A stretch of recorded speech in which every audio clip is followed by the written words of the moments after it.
สบายดีสุขสุขคนพบกับส่องพักกรไอติมแซ่บเส้นเก่าเส้นเคยพี่น้องมื้อนี้แม่บ้านเพิ่นก็มีเมนูมานำเสนออีกแล้วพี่น้องเป็นเมนูอาหารบ้านนาแซ่บเด้อพี่น้องเด้อเป็นเมนูแจ่วเห็ดตีนแหดกับปิ่งปลาแดดเดียวแซ่บเด้อพี่น้องนี่ก่อนอื่นเนาะแม่บ้านเพิ่นก็ได้ทำการเอาเห็ดเนาะที่เกียมใบมาปิ่งก่อนเด้อพี่น้องเด้อปิ่งให้มันสุกละเอียดเรียบร้อยแล้วจึงเอาไปหั่นเนาะไปหั่นจึงเอาไปตำเด้อพี่น้องเด้อนี่แม่บ้านเพิ่นก็ได้ทำการปิ่งเห็ดเด้อพี่น้องเด้อการปิ่งเห็ดนี่ก็ควรให้อยู่ในไฟกลางเด้อพี่น้องเด้อบ่ให้ใส่ไฟแห้งร้ายเนาะจะเฮ็ดให้เห็ดนั้นแห้งเนาะไหม้ก้อนสุกเอิ้นว่าไหม้ก้อนสุกเด้อพี่น้องเด้อนี่แม่บ้านเพิ่นก็ได้ทำการปิ่งเนาะการปิ่งนี่ก็ใช้เวลาพอสมควรเด้อพี่น้องเด้อนี่มาคนนี้ก็มีบางส่วนเนาะเฮ็ดก็ได้สุกแล้วพี่น้องนี่เนาะมีบางส่วนก็ยังบ่ทันได้สุกเนาะส่วนใดสุกแม่บ้านเพิ่นก็จะเอาออกไปไว้ก่อนเนาะพี่น้องเนาะนี่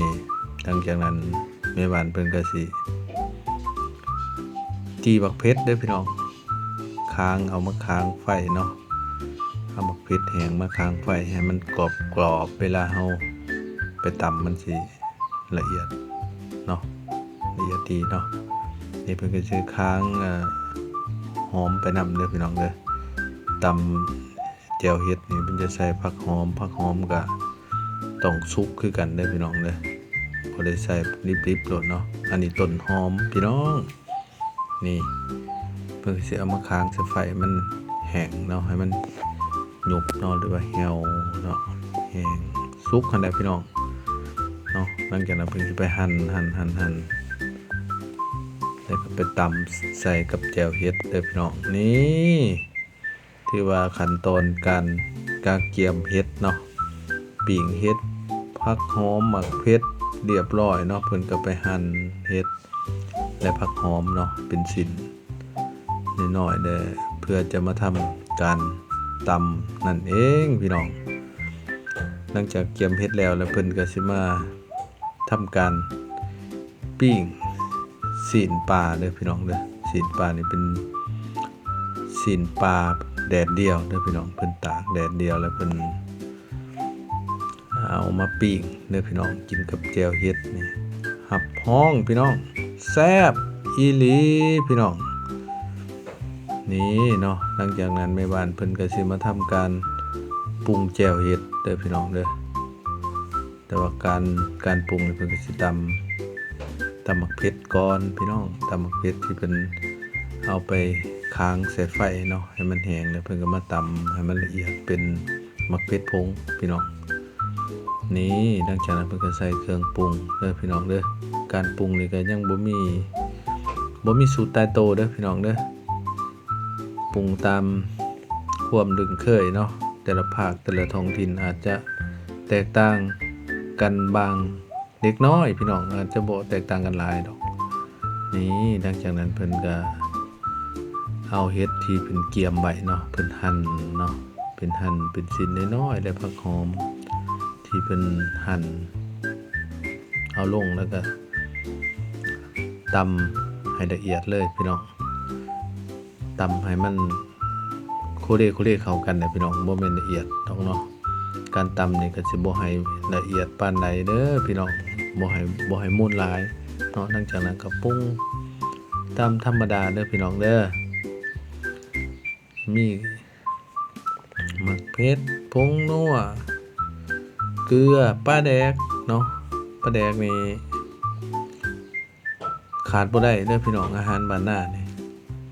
ต ต้องมีปลาแดกพี่น้องมันจริงจะแซ่บเด้อทุกท่านนี่นักคณะแม่บ้านก็เลยทำการ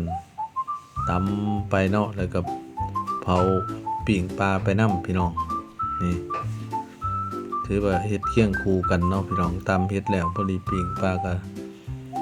สำเร็จก็พอดีสามารถ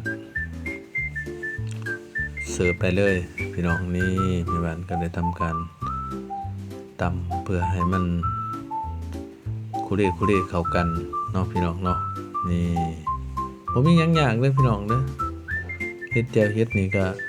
เป็นเมนูหนึ่งที่เรียบง่ายพี่น้องวัตถุดิบก็หาน้ำในธรรมชาติเนาะพี่น้องเนาะนี่สิ่งที่ขาดบ่ได้ก็คือน้ำปลาแดกนี่แหละพี่น้องนี่แม่บ้านเพิ่นก็ทำการเอาน้ำปลาแดกเทลงเนาะ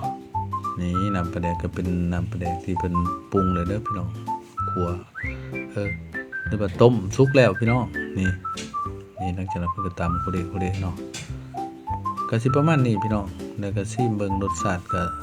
ถือว่าใช้ได้แล้วพี่น้องเฮ็ดแบบเรียบง่ายแต่รับประกันเด้อพี่น้องความแซ่บความอร่อยเนาะอาหารบ้านนานี่ฝากเด้อทุกท่านฝากกดไลค์กดแชร์กดติดตามส่องภาคกรไอติมแซ่บไว้เด้อเพื่อจะบ่ได้พลาดในการชมคลิปใหม่ๆที่ทางส่องภาคกรได้อัปโหลดลงเนาะนี่แม่บ้านเพิ่นก็ยกโป้ขึ้นเลยพี่น้องถือว่า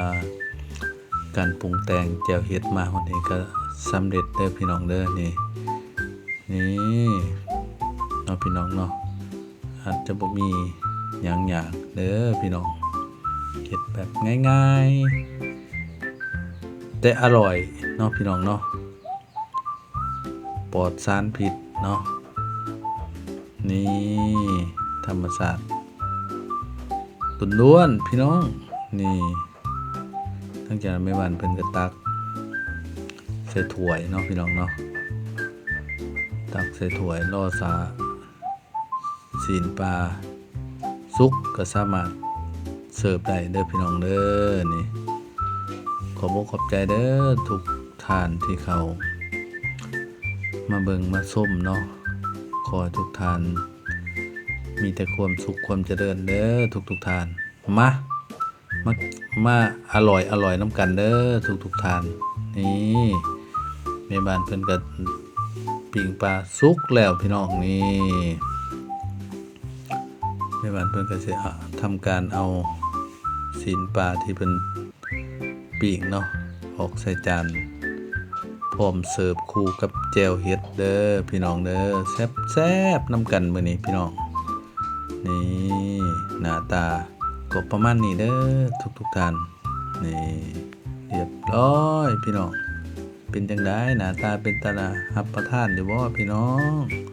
มาวันนี้ก็ขอลาลงเพียงส่ำนี้เด้อทุกท่านนี่หน้าตาบ๊ายบาย